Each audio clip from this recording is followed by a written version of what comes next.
estamos empezando la semana aquí, en el Instituto Nacional de Salud del Niño de San Borja, para conocer, porque es importantísimo siempre conocer cosas nuevas, nuevos estudios e implementaciones genéticas para poder mejorar los procesos y los tratamientos de la leucemia.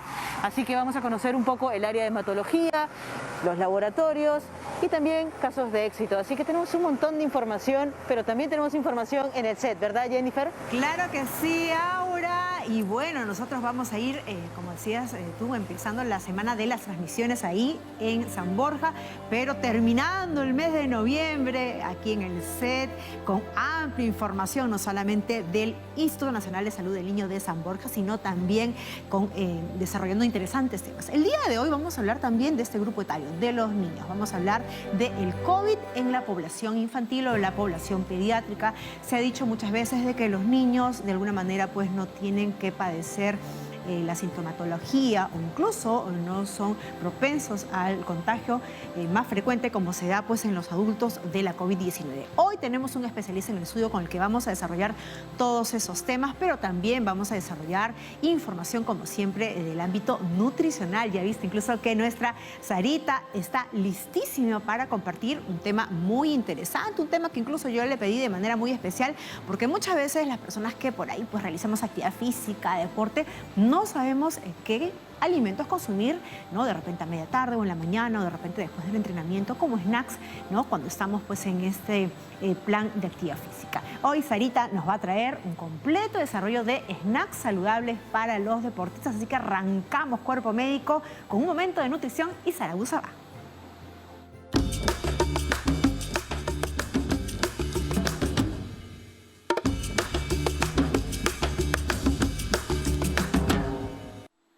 Hola amigos, espero que se encuentren sumamente bien el día de hoy. Estamos en nuestro momento de nutrición y ustedes recordarán que siempre aquí en el programa hablamos de lo importante que es la actividad física para mantenernos saludables, para poder generar esas endorfinas que mejoran nuestro estado de ánimo. Pero por supuesto hay un gran grupo de peruanos que son ya deportistas y que están inmersos en este mundo de la actividad física como parte de su día, pero además con un propósito claro, la competitividad. Y como toda persona que es competitiva, la disciplina, los horarios son importantes, más aún si se trata de lo que comen. Porque esto que come el deportista no solamente le va a dar la energía para poder lograr mayor resistencia, sino que también va a ayudar a tener una estructura muscular fuerte, adecuada para el ejercicio o la actividad física que está dispuesto a realizar. Y es así que el deportista realmente es una persona disciplinada, tiene sus horarios bastante establecidos y es muy bueno que al inicio esté asesorado por un especialista en nutrición hasta que esta persona logre un aprendizaje. Pero pasa muchas veces, como en cualquier otra situación, que a pesar de haber comido ya estructuradamente, llegó su cena, tuvo su última comida, que esta no debería ser no más tarde, o sea, una diferencia entre la cena y la hora de acostarse de 2 horas, puede ocurrir que pasa más de este tiempo y otra vez aparece el apetito. Hay que recordar que la persona que hace actividad física por tiempo prolongado es como que el metabolismo está sobreactivado después de este ejercicio y sus necesidades pueden incrementarse o aparecer incluso luego de cierto tiempo. Entonces, ¿qué pasa cuando yo ya terminé de cenar, he tenido todas mis comidas, soy un deportista y pasadas las 2 o 3 horas otra vez tengo hambre? Pues hay algunos snacks que son adecuados para estas condiciones y no necesariamente son los batidos de proteína que muchas personas prefieren. Quiero darles el día de hoy algunas alternativas. Lo clásico o digamos la fórmula secreta que tenemos que pensar es en tener una buena fuente de proteína acompañado de buena fibra y también podría ser una fuente de carbohidrato, pero en pequeña cantidad. Es así que uno de los snacks favoritos que hoy quiero presentarles es esta combinación de almendras, que me va a dar una buena fuente de energía, pero que poco a poco la voy utilizando y también tiene calcio y también tiene buen aporte de fibra, acompañado de yogurt pero no un montón de yogur, sino esta pequeña cantidad de 125 mililitros, un yogur descremado de preferencia, siempre natural, y lo voy a acompañar de estas fresas que además son muy bajas en calorías, tiene poco contenido de carbohidrato, pero tiene buena fibra y tiene vitamina C. Miren ustedes, calcio que me va a dar las almendras, calcio, proteína y vitamina D que me va a dar el yogur y vitamina C que me van a dar las fresas, además del agua y la fibra que también por supuesto contiene. Nutrientes que son importantes para el deportista. Pero si yo quiero variar o de repente quiero algo todavía un poquito más pequeño de volumen, me voy a esta segunda alternativa, que es el huevo duro. Y por favor, a los deportistas les comento que no es necesario que le quiten la yema, porque la yema también tiene proteína y en conjunto con la clara aprovechamos mejor esta proteína del huevo. Entonces tengo el huevo como mi fuente proteica, preferentemente que sea un huevo duro. Podría ser un huevo frito, pero procuremos no utilizar aceite, a pesar de que yo ya les he contado en algún otro programa que la fritura en el caso del huevo no incrementa demasiado porque no absorbe tanto aceite, pero no es conveniente para el deportista, menos aún si ya va a ir a acostarse. Así que un huevo duro, sancochado o en tortillas sin aceite sería una buena opción, y acompañarlo de otra fruta fresca con agua que tiene buena cantidad de fibra, que tiene también vitamina C, pero que también tiene antioxidantes que van a ayudar a reparar los procesos que tenga que reparar durante la noche. Ahora, si este deportista temprano, al día siguiente, va a hacer su actividad física, esta opción también es muy conveniente, donde le vamos a dar un plátano acompañado de 1 o 2 cucharaditas de mantequilla de maní. En este caso, la mantequilla de maní va a aportar proteína de origen vegetal y el plátano un mayor aporte de justamente carbohidratos. Y esos carbohidratos le van a servir de reserva para poderlos utilizar temprano en la mañana, que va a hacer su actividad física, obviamente siguiendo además la rutina diaria que tiene que hacer en el deporte. Y así, lo van untando de esta manera y es un snack rico, agradable y nutritivo que puede consumir el deportista cuando ya cenó y por ahí aparece un poquito más de apetito. Así que espero, amigos, que estos tips, estos snacks les haya servido, sobre todo si eres un deportista de entrenamiento. Nos vemos la próxima, amigos. Muy bien, agradecemos pues a Sarita, quien nos trajo un completo desarrollo de esos snacks saludables a los cuales pues puede recurrir todas las personas que realizan actividad física, sobre todo si son pues deportistas ya de élite que están en competencia. Así que importante siempre saber qué consumir para seguir manteniendo pues esa masa magra. Ahora sí, ¿qué les parece si continuamos con la información en vivo? Porque recuerde que nuestra querida Aura está en el Instituto Nacional de Salud del Niño de San Borja, porque también hay importante información, novedades, sobre todo a propósito del tratamiento de la leucemia. Aura. Jennifer, bueno, ya estoy aquí a una puertita de poder ingresar a los laboratorios de genética para poder hablar sobre estas nuevas implementaciones, pero antes voy a aprovechar que estamos aquí en el Instituto Nacional de Salud del Niño de San Borja, que tenemos a un médico de casa ahí en el set para dar pie o para empezar con el informe que también está enfocado en niños, que es la COVID-19 en niños. Así que vamos con ese informe y luego partimos acá.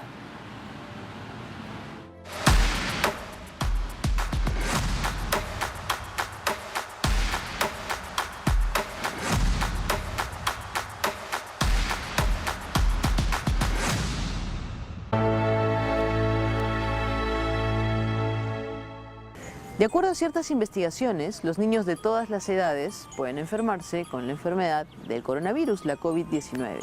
Pero la mayoría de los niños afectados generalmente no se enferman con tanta gravedad como lo hacen los adultos. Es más, algunos quizá ni siquiera presenten síntomas. Ahora, según la Academia Estadounidense de Pediatría y la Children's Hospital Association, por ejemplo, en los Estados Unidos, los niños representan aproximadamente un 15% de todos los casos de COVID-19. Y se observan cada vez más casos de COVID-19, con un aumento reciente del 10% en el número total de los casos infantiles informados. Asimismo, hay que agregar que los niños con enfermedades ya preexistentes como la obesidad, la diabetes, el asma, podrían tener un mayor riesgo de enfermarse de gravedad por la COVID-19. Y de igual manera, los niños que tienen una enfermedad cardíaca congénita, Afecciones genéticas o enfermedades que afectan al sistema nervioso o al metabolismo también podrían tener mayor riesgo de enfermarse gravemente. Ahora, a nivel nacional, la directora de Inmunizaciones del Ministerio de Salud, del MINSA, informó que se evalúa colocar las vacunas de los laboratorios Pfizer y Moderna a los niños menores de 5 a 11 años, cuya inmunización contra la COVID-19 estaría prevista aún para inicios del siguiente año. Finalmente, se menciona que se va a manejar una compra especial y totalmente diferente, dado que las dosis contra la COVID-19 son distintas a las que se colocan actualmente a los adultos. Además, la población de 5 a 11 años está conformada por más de 5 millones de niños y en ese sentido el número de dosis requerido va a ser mayor a los de 10 millones. Dicho esto, amigos de Cuerpo Médico, y a pesar de esta información, es necesario no bajar la guardia y mantenernos bajo los estándares de bioseguridad para seguir cuidándonos. No olviden que la prevención trae consigo salud. Gracias.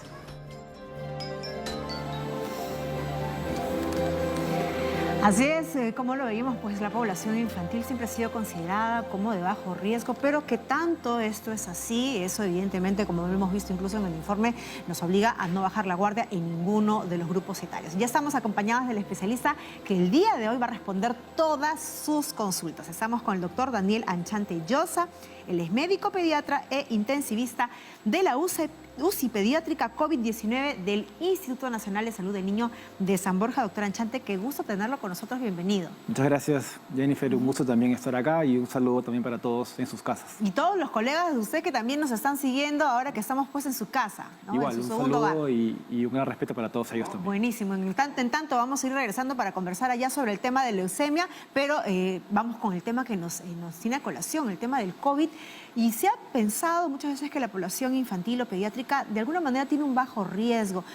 De acuerdo a la data que se ha podido conseguir, ¿no?, en estos últimos meses, porque digamos COVID-19 es una enfermedad tan nueva, ¿podemos decir que esto es así todavía, doctor? Es correcto. Lo que pasa es que en realidad cuando uno lo compara con otras poblaciones, ¿no?, por ejemplo, si uno compara la cantidad de infectados que uno ve en una población adulta o adulto mayor y lo compara con el número de contagios en niños o adolescentes, es menor. Sin embargo, eso no significa de que estos niños o adolescentes no puedan desarrollar formas graves de la enfermedad. Nosotros, a lo largo de la pandemia, hemos recibido bastantes niños y adolescentes que han llegado bastante graves, han necesitado hospitalización y otros han requerido UCI. Entonces, si bien es cierto, el número en total de contagios es menor, pero aún así pueden presentar formas graves de la enfermedad. Por lo tanto, siempre hay que estar muy atentos a ello. Perfecto. Vamos, ¿qué le parece ya con una consulta que llega a través de las redes sociales? Vamos a leerla del Twitter rápidamente. Mariela Urbina le pregunta, doctor, mi hijo tiene 12 años y hace 2 días recibió su primera dosis contra COVID-19. Quisiera saber si en esta semana puedo vacunarlo también contra la influenza. Qué buena pregunta en relación a las vacunas también, que muchas veces no se han retrasado por el tema de la pandemia. Sí, es muy correcto. Las vacunas en algún momento se retrasaron por accesos a los servicios de salud y también por el tema de que estábamos en las casas.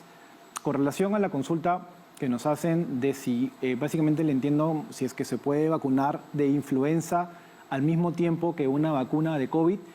En realidad, los estudios que se hicieron para las edades de los niños fueron vacunándose solamente con COVID y completar las 2 dosis. No habría ningún problema porque ambos son virus, de repente de vacunar en un tiempo quizás de 30 días posteriores, no en todo caso el mismo día, por así decirlo, pero no es que haya un problema de que estas 2 vacunas vayan a hacer algún estrago en el cuerpo. Algo contraproducente, ¿no? Pero preferible entre vacuna y vacuna, 30 días. Lo preferible es completar primero las dosis de COVID, completar las 2 dosis y luego posteriormente pasar a vacunar a la influenza. Perfecto, quedó clarísimo. Vamos, ¿qué les parece otra consulta? Nos llaman desde Comas. Adriana, gracias por llamarte. Escucha el doctor. Doctor, buenas tardes. Soy Adriana Alvarado de Comas. Gracias por atender mi consulta. Sé que están haciendo estudios para ver qué tan eficaces son las vacunas del COVID-19 para los niños. Deseo saber si estas vacunas les protegerán a ellos del todo. Muy bien, perfecto. Bien, muchas gracias por la pregunta. Me da pie también para decir varias cosas al respecto.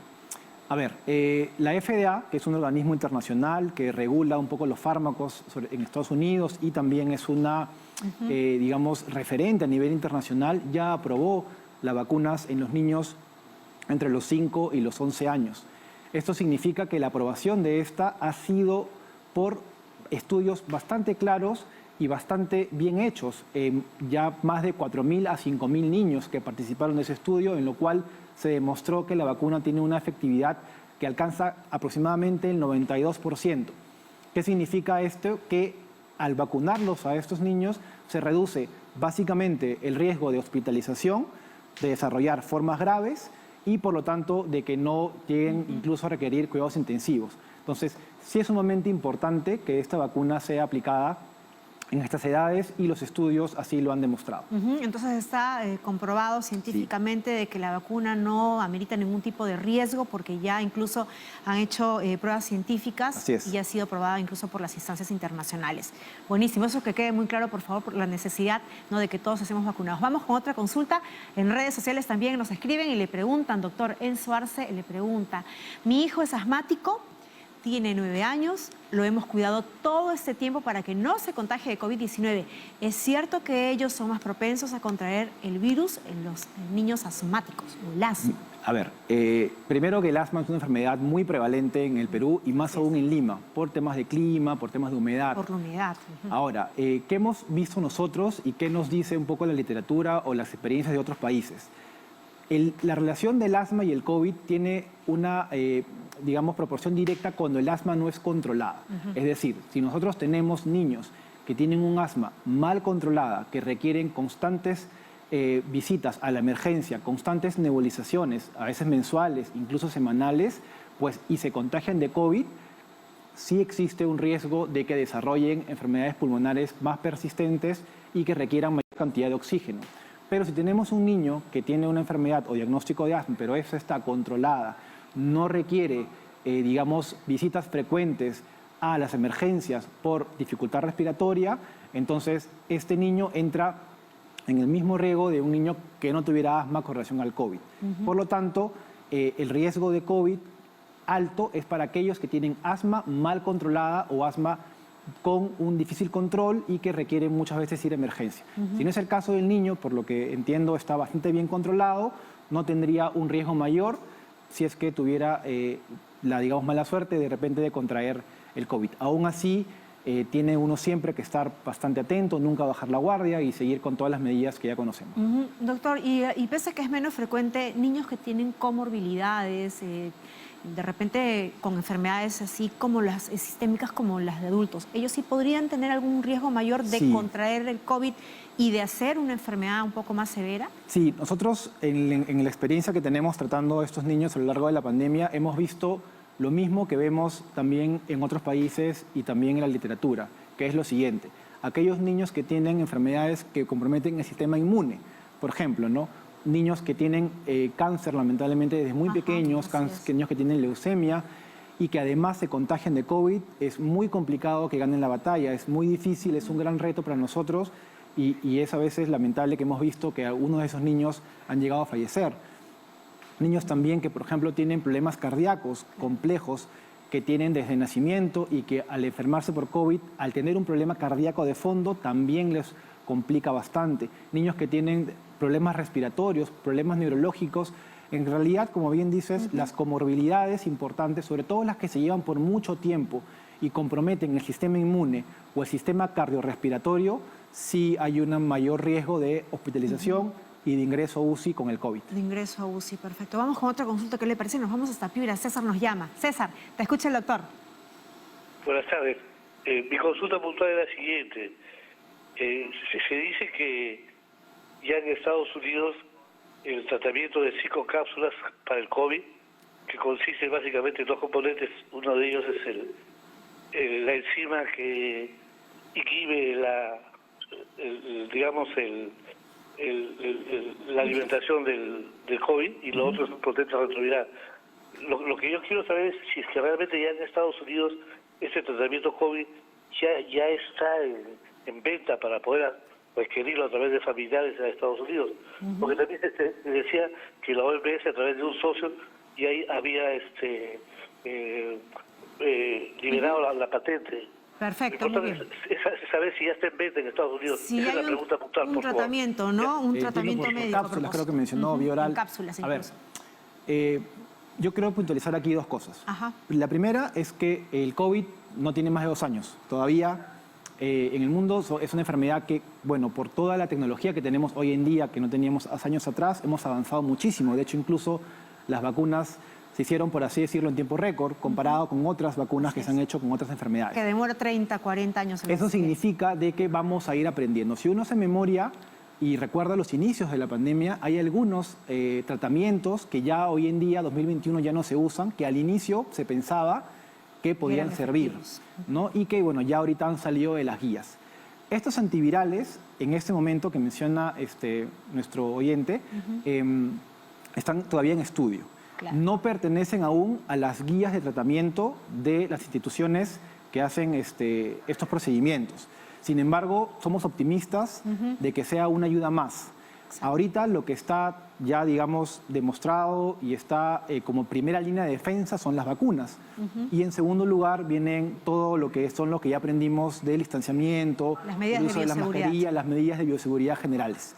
Pero vemos con optimismo, el uso de algún antiviral, de repente vía oral o una cápsula que podría ayudar, pero en este momento todavía no podría yo asegurar que eso reemplace o la vacuna o reemplace otras medidas de bioseguridad. Y en todo caso, pues no, de darse ese caso, tendría que incluso primero el Ministerio de Salud, las autoridades sanitarias pertinentes de nuestro país avalar, ¿no?, ese tratamiento para que luego pueda incluso darse en nuestro país. Pero lo que sí sabemos, ¿no?, y es ciencia cierta y tenemos que tener fe a pie juntillas, es que las vacunas nos evitan el hecho de que en más personas pues, puedan perder la vida a propósito del contagio de COVID. Y mantener la distancia física, las medidas de bioseguridad, el utilizar la doble mascarilla, ¿no?, mascarilla KN95 que cubre nariz, boca y mentón. Vamos rápidamente hasta Surquillo. Rosa también tiene una pregunta para usted. Rosa, te escucha el doctor, bienvenida. Doctor, buenas tardes. Tengo mis niños que tienen 5 y 11 años. Quería saber si ya lo pueden vacunar o ya está autorizada la vacuna para que miedo que mandarlo al colegio a mis niños. Perfecto. A propósito, doctor, ¿cómo va ese Plan Nacional de Vacunación? Sí, aquí aprovecho para mencionar dos cosas también. Primero, ya sabemos de que el Ministerio de Salud está ya por aprobar el protocolo de niños entre los 5 y los 11 años que están en las edades que menciona nuestro oyente y que probablemente con todo el optimismo que tenemos empezaría alrededor de enero o febrero del siguiente año, es decir, en un par de meses. O sea, para marzo ya podría ser que inicien clases. Que ya deberíamos. Ahora, con relación a las clases, si bien es cierto y algo que sí quisiera puntualizar, la vacuna no es una condición para que vuelvan a clases los niños. De hecho, en los países cercanos de la región, incluso en otros países también del mundo, los niños que han vuelto a clases no necesariamente han estado del todo vacunados. Se ha visto que hay otras medidas que han ayudado a disminuir el contagio. Pero como una primera línea de defensa y como padre y madre se entiende perfectamente, eso te da una seguridad adicional. Claro que ¿no? sí. El que tu niño tenga una vacuna te da una seguridad adicional para que pueda regresar y tener un retorno más seguro a las clases, ¿no? Ahora, doctor, sería bueno que usted también como especialista nos aclare muy bien y aclare muy bien a todos los televidentes porque hay mucha confusión en relación a por qué esa persona que tiene incluso sus 2 dosis ya aplicadas se contagió de COVID, que nos esclarezca bien el tema de vacuna, ¿no?, y la ocurrencia de repente reinfectarse o que le dé pues el contagio de COVID. Sí. Acá hay que puntualizar algunas cosas importantes con relación a lo que me preguntas. Las vacunas y la efectividad están en relación básicamente a desarrollo de formas graves y a desarrollo de hospitalización. El contagio a un vacunado se puede seguir dando. Es por eso de que no significa que el vacunado no va a seguir las medidas de bioseguridad que ya sabemos. Pero, digamos, tienes un plus el hecho de que si por algún motivo te contagiaste, es poco probable, muy poco probable que desarrolles formas graves de enfermedad que requieras hospitalizarte y también los días que ese virus va a vivir en el cuerpo de un vacunado es mucho menor que vivir en el cuerpo de un no vacunado.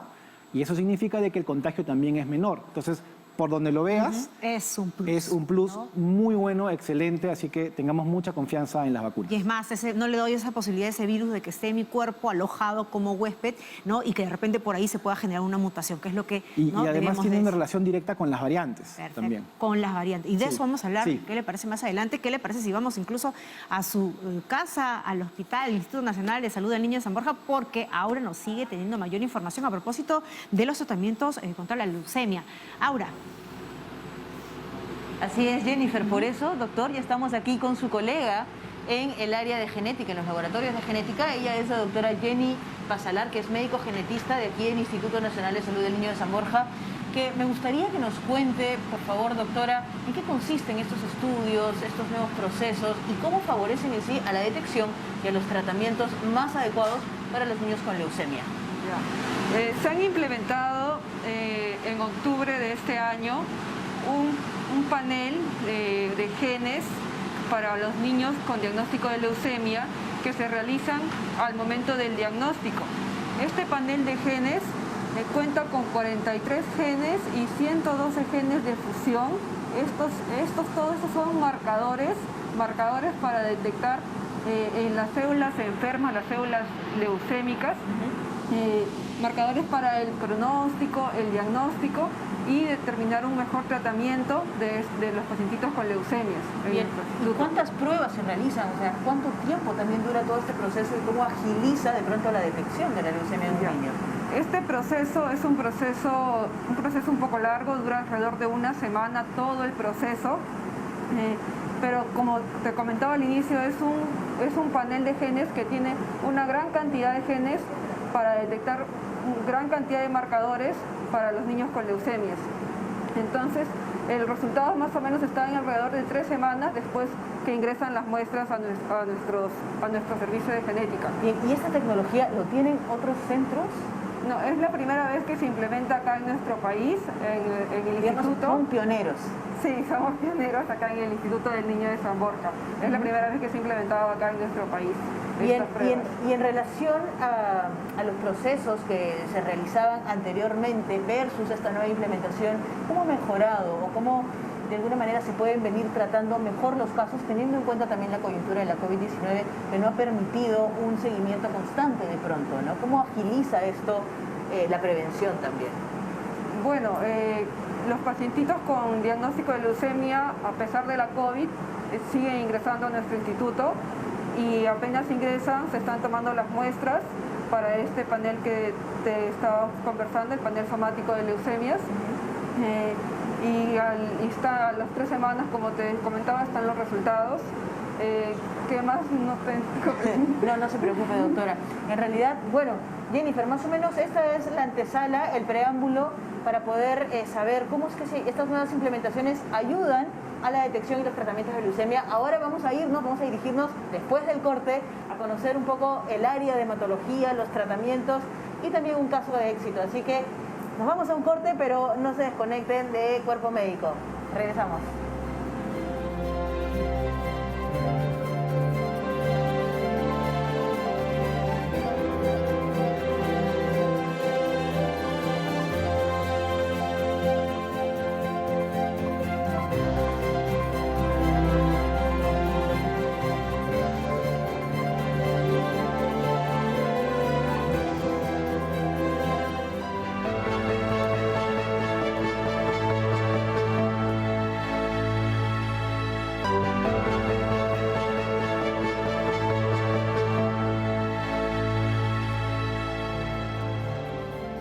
Nosotros pues aprendiendo más a propósito de esta pandemia que continúa manteniendo en zozobra al mundo entero y de cómo es que la población pediátrica infantil, doctor, de alguna manera pues no tiene tanto riesgo. Pero eso no significa, como usted bien nos ha precisado, que debemos de bajar la guardia y debemos de mantener evidentemente esas medidas de bioseguridad y cuando ya estén incluso las vacunas, la vacuna. Así es, la vacuna sigue, hoy en día pues ya ha pasado a ser nuestra primera línea de defensa. Y tiene una relación que nos quedamos un poquito antes con las variantes. Eso es buenísimo, doctor, que nos lo explique. Que, bueno, ya sabemos la cantidad de variantes que existen en el mundo y esto es un mundo que es globalizado, por lo tanto, no tenemos motivos para pensar que alguna de las variantes que existen o las nuevas que seguramente van a presentarse no lleguen a nuestro país. Entonces, la variante tiene una relación directa con el tiempo en el que el virus está en los cuerpos. En los cuerpos no vacunados. En las personas en general. Ajá.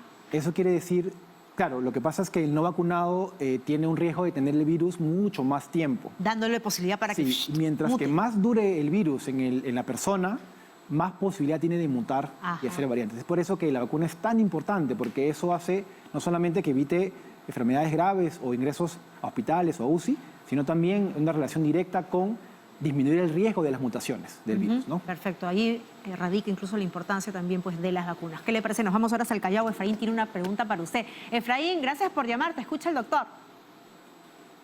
Buenas tardes, doctor. ¿Cómo estás? Hola, ¿qué tal? ¿Qué tal, doctor? Mi consulta es la siguiente. Quería saber si la cantidad de dosis que usarán para los niños es mejor que la que usarán para los adultos o es la misma. Bien, gracias por la pregunta. En realidad los estudios, como mencionaba hace un momento, que se han realizado en la edad de los 5 a los 11 años, la dosis es menor. Es 1/3 de la dosis que se utilizan en edades mayores. No, digamos, hablamos de microlitros, que son pues pequeñas dosis muy chiquititas. Bueno, de la dosis que se le pone a un adulto, por ejemplo, la dosis de un niño de estas edades es 1/3. 1/3 del adulto. Igual son dos dosis, solo que por cada aplicación el volumen administrado en esa jeringuita que le ponen al niño es 1/3 con relación a la de adulto. ¿Y en ellos también va a ir la posibilidad de una tercera dosis al cabo de 5 o 6 meses? ¿Eso es lo que se Mira, piensa? como esto lo mencionamos, es nuevo, en realidad nadie hablaba de una tercera dosis hace un año atrás y sin embargo ya estamos poniéndolas. Mi opinión personal es que es probable, ¿no? Por el tema de las variaciones, las mutaciones y con relación a aumentar la efectividad, es muy probable que quizás en 6 meses o en un año se haga un refuerzo también en estas edades, ¿no? Tomando en cuenta también cómo se ha ido desarrollando, ¿no?, este virus en la otra parte del mundo, en Europa, donde hemos visto que lamentablemente ellos ya están pues, por entrar en una cuarta ola y nosotros pues estamos a esperas de esa tercera ola. Vamos a otra consulta, doctoras, en el WhatsApp. Vamos a ver qué pregunta le han colocado ahí en nuestro servicio de WhatsApp. Susi Torres le pregunta: mi pareja y yo recibimos la vacuna contra COVID-19 mientras estaba embarazada. ¿Es seguro para nuestro recién nacido estar cerca de personas no vacunadas, es decir, la criatura? Bueno, primero saludar y felicitar que ambos padres estén vacunados. Eso hace mucha responsabilidad y cuida mucho al niño que viene en camino. Yo creo que el riesgo de estar con personas no vacunadas no solamente es para el bebé, sino también para ellos mismos, que aun estén vacunados igual lo pueden contraer, y en general cualquier otra persona tiene riesgo de contraer alguna de la enfermedad del COVID con cercanía a personas no vacunadas. Mi sugerencia como pediatra y también como papá es cuidar pues, a nuestros bebés, y eso significa de que rodeémoslos pues, de entornos seguros. Y un entorno seguro no solamente implica el tener todas las medidas de seguridad de su entorno, sino también rodearse de personas que tengan la protección completa, vacunadas. Y también no olvidar las vacunas de la propia edades que tiene el esquema normal de vacunación, que también debería completarse con total normalidad. Bueno, doctor, y eso es algo muy importante, porque lamentablemente por pandemia hemos visto que muchas personas, ¿no?, sobre todo por el temor de llevar a sus hijos a los centros de salud, se han retrasado en el esquema del Plan Nacional de Vacunación.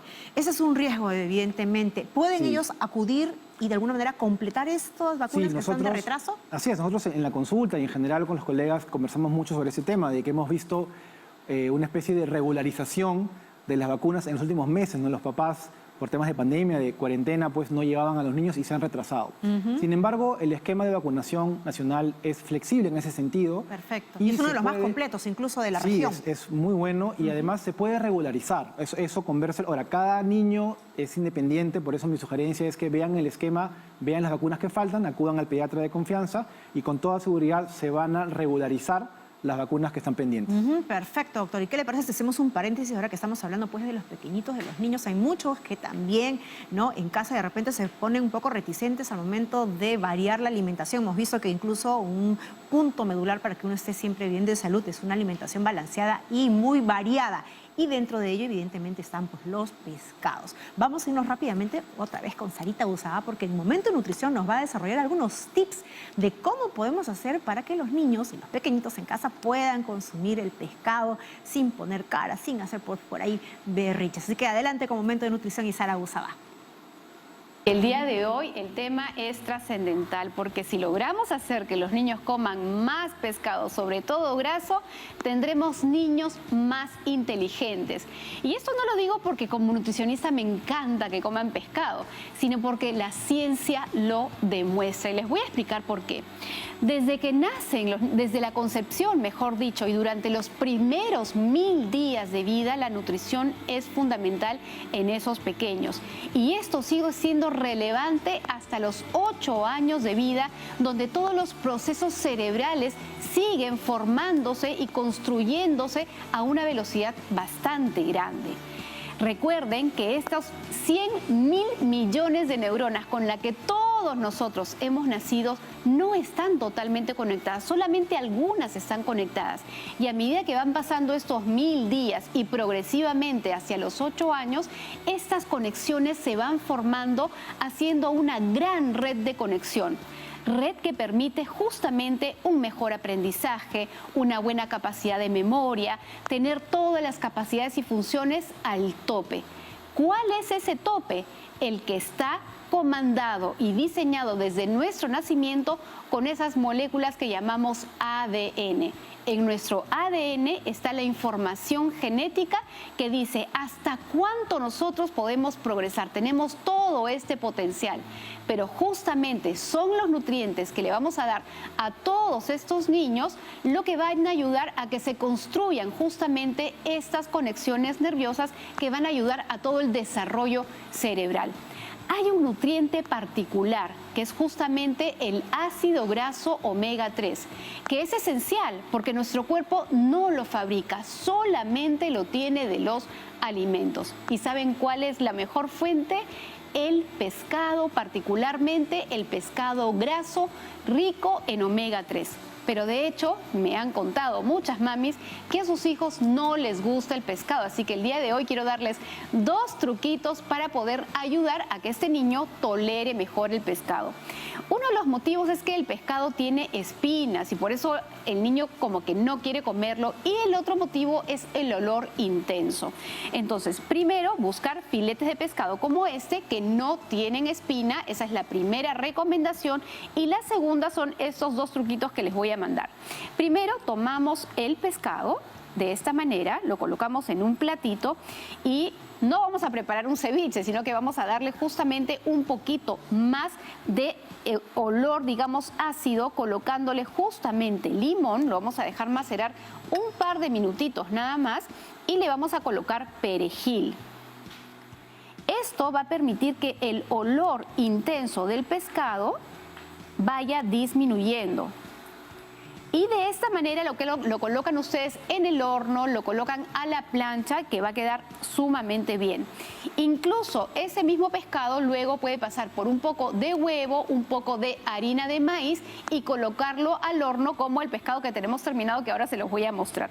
Y la otra manera es tomar otra opción que puede ser igualito. El pescado fresquito, así como lo ven ustedes acá, abren un poco de leche, lo sumergen en leche y esta leche, como tiene también un olor, digamos, que penetra justamente en el pescado, va a ayudar a reducir ese olor intenso que es justamente el motivo por el cual muchos niños evitan el consumo de pescado.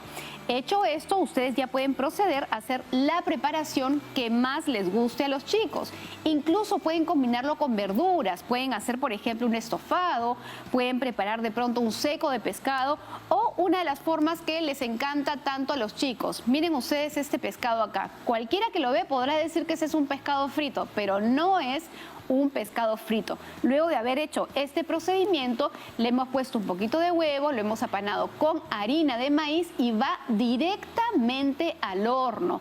La ventaja de poderlo hacer así es que el pescado es una carne que se cocina bastante rápido y en el horno va a concentrar el sabor, va a evitar la pérdida de nutrientes, sobre todo el omega 3. Por eso es que no recomendamos que el pescado rico en omega 3 sea frito, porque ahí empieza a perderse este gran nutriente. Así que si ustedes que están en casa quieren que estos niños crezcan sanos, fuertes y que tengan todo el potencial de aprendizaje y de memoria, denle pescado graso al menos 2 o 3 veces por semana en la preparación que más les guste. De esta manera, amigos, cerramos nuestro momento de nutrición.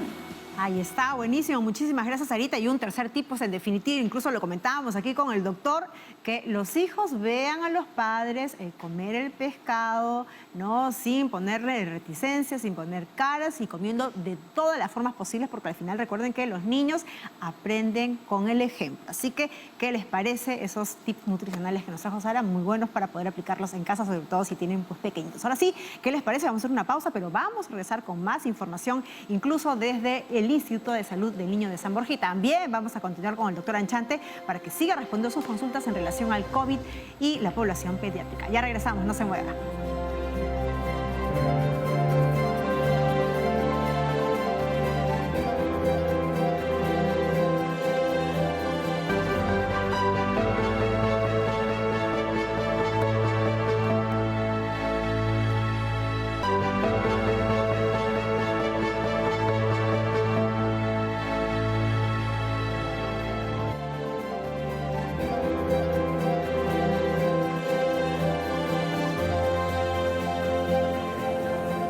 Amigos de Cuerpo Médico, lo prometido siempre será deuda. Ahora estamos aquí con el doctor Sergio Murillo, que es el jefe del eje de trasplante de médula ósea del Instituto Nacional de Salud del Niño de San Borja, para que nos ponga un poco en contexto de cómo esta nueva implementación de tecnología ha ayudado y favorece a todo el proceso de niños que tienen leucemia. Pero primero, doctor, en lo que va del último año, ¿cuántos pacientes con leucemia han ingresado? Y también saber cómo la COVID-19 o la pandemia ha afectado de pronto a los tratamientos que los niños necesitaban.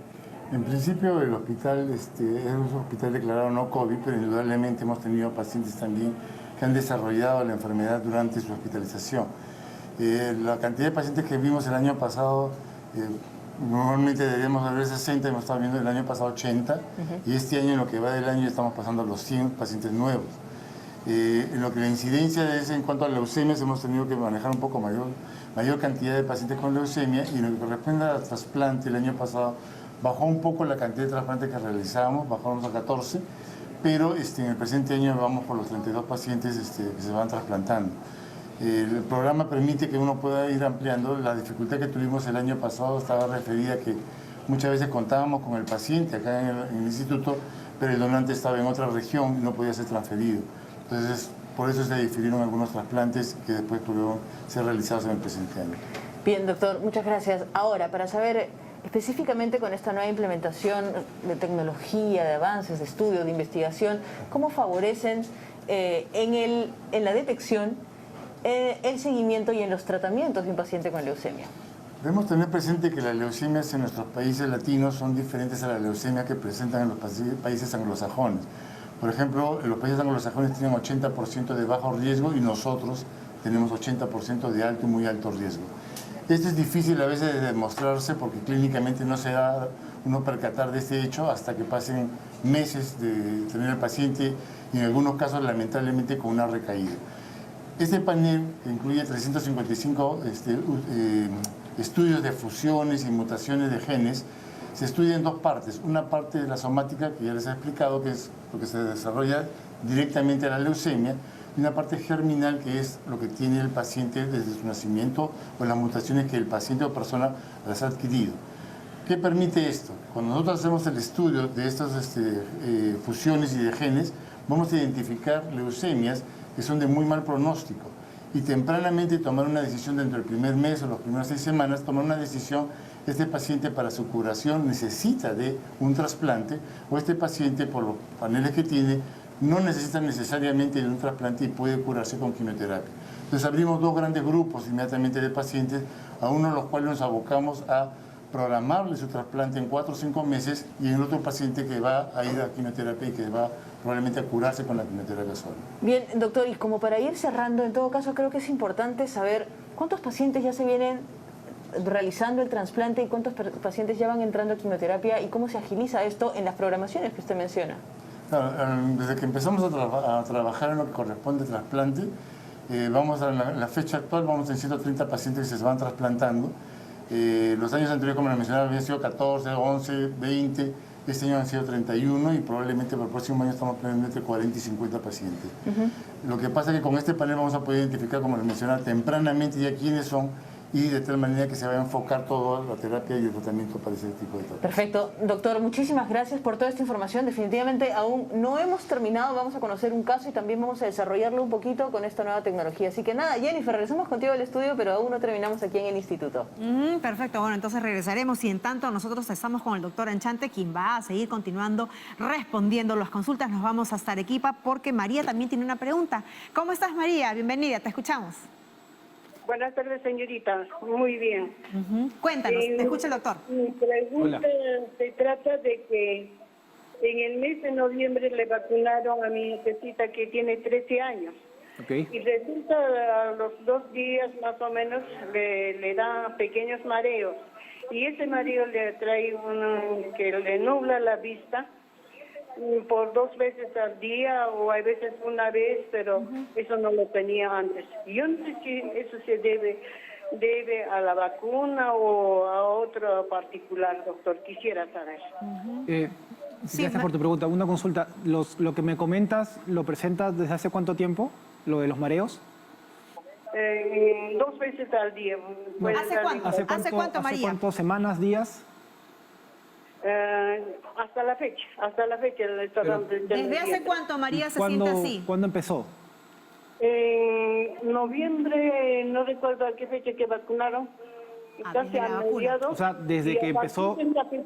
A partir de esa fecha sería producido ese malestar. Ya, o sea, te entiendo que desde que la vacuna fue administrada empezó a tener este problema de los mareos y lo de la vista, me dices, ¿correcto? Sí, primero produce el mareo. Perfecto. Y luego se le nubla la vista. Muy bien, María. Ha quedado clarísimo. Vamos a ver rápidamente qué orientación puede dar el doctor. Dentro de los efectos que pueden tener, como cualquier otra vacuna, secundarios, no están registrados este tipo de particularidades que nos menciona nuestro televidente, ¿no? De que sea mareos o visión. Yo lo que sugiero es que probablemente quizás sea una coincidencia con relación a la administración y que sea rápidamente intervenida por un profesional para saber si se trata de algo simplemente pasajero o de repente tiene un problema, frecuentemente a veces es la vista, que uno a veces no tiene un problema para ver y eso le causa mareos, no fuerza la vista, es la edad en la cual pueden usar también anteojos, pero lo mejor es ahorita hacer una visita para ver a profundidad de qué se trata, ¿no? Perfecto. Doctor, en todo caso, para que quede claro, ¿qué efectos sí podría traer la aplicación de la vacuna para aquellos grupos etarios que ya se están aplicando, ¿no? Adolescentes, 11, 12 años. Vamos a ir de los más frecuentes a los más, digamos, raros. Los más frecuentes, que es como cualquier otra vacuna, hay un poco de dolor en la zona de localización, en algunos mencionan el brazo que les queda un poco entumecido, a veces 1 o 2 días. Puede haber un poco de dolor de cabeza, pero eso pasa también en 24 o 48 horas.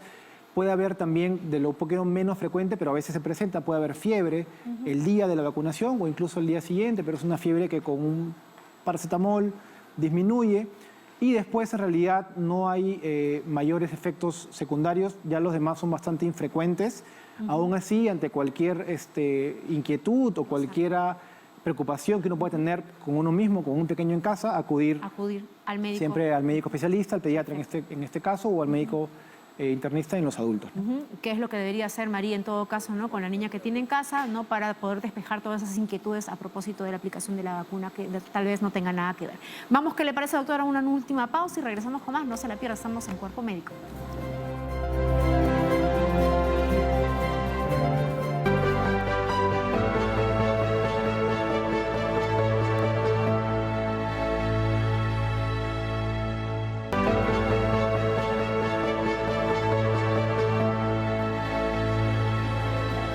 Casos de leucemia. Tenemos aquí a la doctora Mafaldo, que está viendo de cerca el caso de un niño que está dentro de este proceso de leucemia. Doctora, cuéntenos brevemente. ¿Qué tal? ¿Cómo están? Qué gusto tenerlos acá y que puedan conocer un poco sobre los casos de nuestros niños, ¿no? En este caso, el día de hoy estamos con Rodrigo. Rodrigo es un niño que llegó con nosotros en enero de este año. Los primeros días de enero y bueno, se diagnosticó de leucemia, ¿no? Él ha seguido el proceso de su quimioterapia, Hasta el momento pues ha ido continuando las quimioterapias a pesar de el tema de la pandemia, que hubo ciertos retrasos con los tratamientos. Él ha continuado con la quimioterapia y al momento pues de lo que vino con una enfermedad bastante considerable, ahora se está recuperando de la leucemia, está en remisión completa, que es lo que nosotros decimos que la médula está limpia, y está listo y está en proceso de ir a un trasplante de tipo haploidéntico, es decir, que uno de los donantes va a ser uno de los papás, ¿no? Okay. Porque lamentablemente, bueno, Rodrigo no tiene hermanitos, pero tiene mamá y papá y pueden ser ellos también los donantes. Bien, doctora, y para cerrar, creo que es importante tener el testimonio de Shirley, que es la mamá de nuestro pequeño niño, así que cuéntenos por favor un poco cómo ha visto la mejoría de su hijo. Buenas tardes, soy la mamá de Rodrigo. Desde que yo he llegado a inicios de año y mi hijito en verdad ha llegado en un estado, como podría decirlo, no bien débil y todo, pero a medida que ha recibido todo el tratamiento yo ya lo veo ya de una manera más, o sea, que está más hiperactivo, ya parece un niño sano, pues, ¿no? Como dijo la doctora, ya está en remisión, gracias a Dios. Y también agradezco, ¿no?, que gracias al CIS yo estoy aquí y mi hijito está llevando su tratamiento gratuitamente. Yo no pago de lo que es medicinas ni ningún tipo de ningún gasto, ¿no? También gracias al hospital, como soy de provincia, me dan un albergue. Bien, muchísimas gracias, Shirley. En realidad nos encantaría poder profundizar mucho más en el tema, pero bueno, los visitaremos prontísimo para ver cómo van mejorando estos niños y estos casos de leucemia. Así que, Jennifer, hemos estado en el Instituto Nacional de Salud del Niño de San Borja y regresamos contigo al estudio. Perfecto, gracias. Ahora no es la primera ni será la última visita que hagamos por allá. Además, acá también tenemos un ilustre representante, doctor. Tenemos tiempo solamente para recomendaciones finales, por favor. Bien, muchas gracias. En general, lo que siempre voy a mencionar es no bajemos la guardia, confiemos en las vacunas, tanto en los adultos y también en los niños, y mucho optimismo para todos y mucha salud para todos en casa. Muy bien, hemos estado con el doctor Daniel Anchante Llosa, médico pediatra e intensivista de UCI pediátrica del Hospital de San Borja del Niño. Y bueno, felicitaciones a todos sus colegas también. Sí, allá. un saludo y mi gran admiración y respeto para todo el personal del Hospital del Niño de San Borja, desde técnicos, enfermeros, personal respiratorio, buenísimo, médicos, todos. Un gran saludo para todos, una gran familia y mi respeto y admiración para todos ellos. Perfecto, un saludo grande a todos en San Borja. Y también les adelanto rapidísimo lo que vamos a tener mañana. Vamos a hablar del virus, del papiloma humano y también síndrome del manguito rotador. ¿Dónde está eso? ¿De qué es? Bueno, eso se lo contamos mañana a las 3. Nos vemos. Chao.